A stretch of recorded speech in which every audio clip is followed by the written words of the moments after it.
Hello. Today's review is Astro Rescue Mission. And do I recommend it? No, not really. I actually don't enjoy this game, but my friends thoroughly do. So I'm going to speak from my perspective, and then I'm going to speak from their perspective, and then I'm going to shift. But first, a brief summary. So you're just chilling in space, as a cosmic being just does, when suddenly you are visited from Astro and his bots.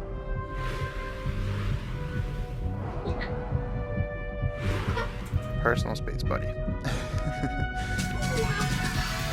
Astro and his bots. And then almost immediately after they show up, almost like they brought their problems with them, this asshole shows up. By the way, that's the final boss right there. Give it a second. Ugh, ugly little bastard. Sure, he feels the same way about us. So yeah, almost like they brought their problems with them. They show up, he shows up. Almost immediately, he destroys their ship. And then for some dumbass reason, we have to help Astro go find his shattered pieces of his robot, or of his ship, and his little robot buddies. Because the game has to happen.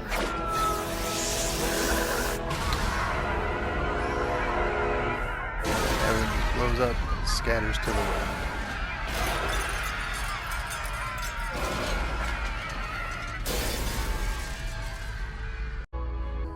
So, various parts of your ship were sent to 5 different worlds, and each world is consistent of 4 obstacle course levels, or normal, platformer levels, and 1 boss, making a total of 20 obstacle course levels, and 6 bosses if you include the little alien dude that destroyed his ship. So yeah, each of the obstacle course levels have 8 robots. If you find each of them, then, good for you.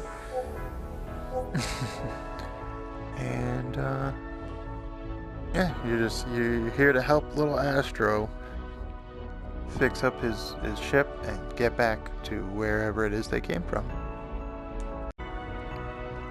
The first thing I want to complain about, this is just a personal note on my behalf.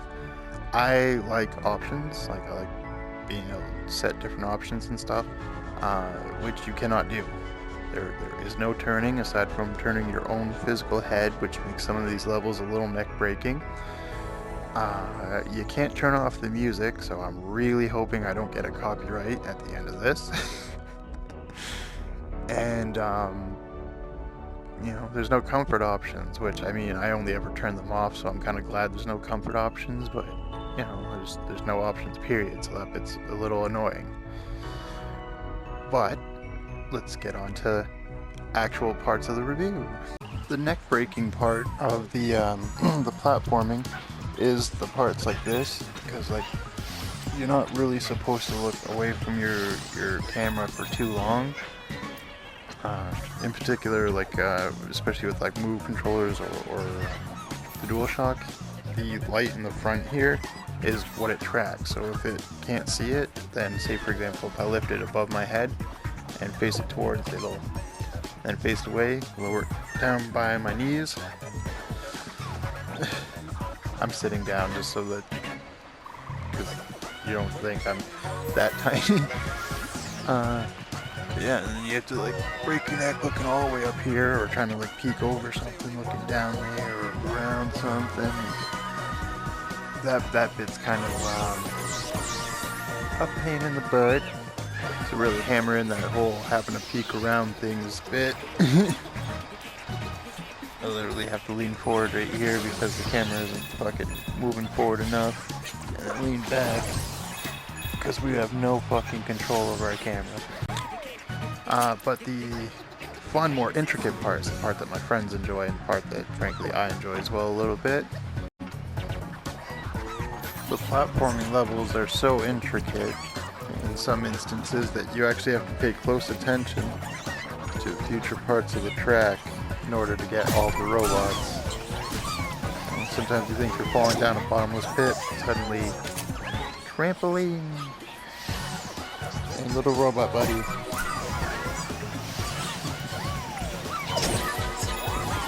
Sometimes you just straight up gotta be kinda psychic. I'll need this later.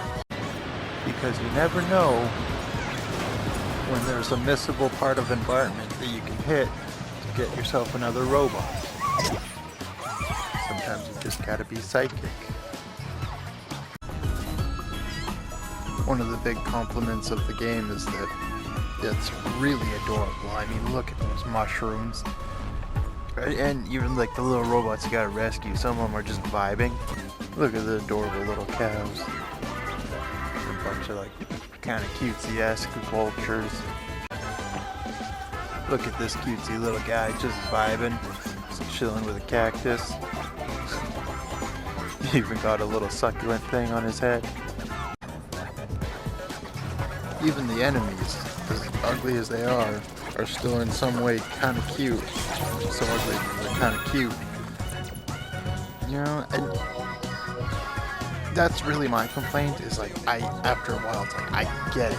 It's a cutesy game, but like, shift the tone every once in a while, alright? Like, I don't know, it's just, I really like stunning views, which don't get me wrong, pretty nice.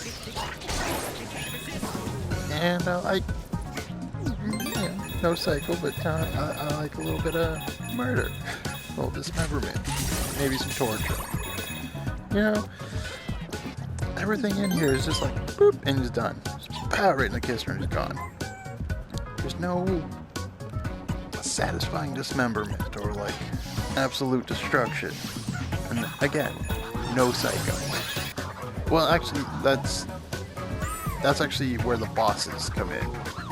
I kind of wish there were more bosses, but here, let's get there.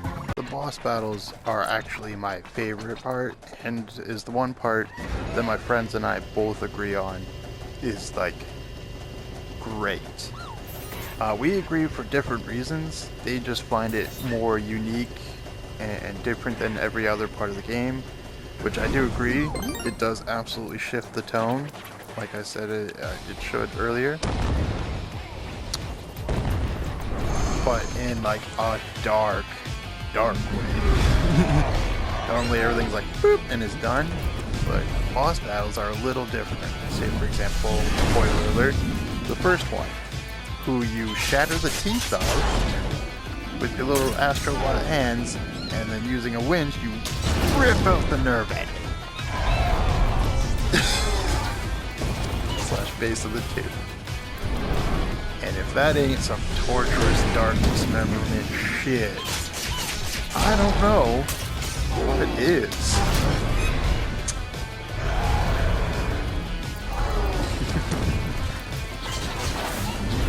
And there's just something just super nice, kind of satisfying about just beating the shit out of it. No psycho though. But that's my review. I don't really, you know, it's not for me overall. I mean, the boss battles are part for me. It's my favorite part.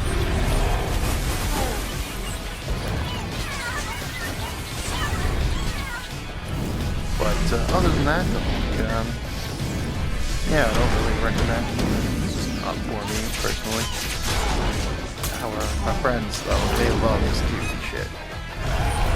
They see little Astro and they just lose their mind. She's so adorable.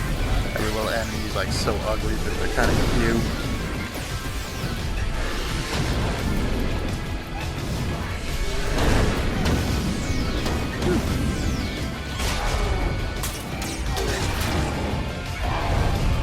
But anyway, that's my review. Hope you enjoyed. Hope it was entertaining, and have a good one.